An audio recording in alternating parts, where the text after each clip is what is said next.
আওয়ামী লীগকে শেষ করা সম্ভব না।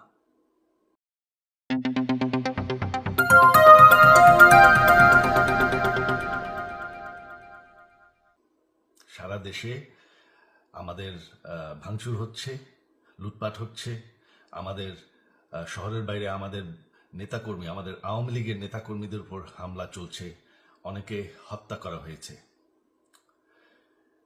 এই পরিস্থিতিতে আমি বলতে চাই, আওয়ামী লীগ হচ্ছে বাংলাদেশের সবথেকে পুরাতন গণতান্ত্রিক এবং সবথেকে বড় দল। আওয়ামী লীগ কিন্তু মরে যায়নি। আওয়ামী লীগ এই দেশকে, বাংলাদেশকে স্বাধীন করেছে। আওয়ামী লীগকে শেষ করা সম্ভব না। আমরা বলেছিলাম যে আমার পরিবার আর রাজনীতি করবে না, তবে আমাদের নেতাকর্মীর উপর যেভাবে হামলা হচ্ছে, এই পরিস্থিতিতে আমরা হাল ছেড়ে দিতে পারি না।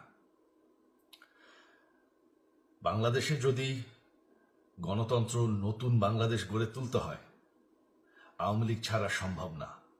আওয়ামী লীগ হচ্ছে সব থেকে বড় দল। আওয়ামী লীগ কোথাও যাবে না, আওয়ামী লীগ শেষ হয়ে যাবে না, আওয়ামী লীগকে শেষ করা সম্ভব না।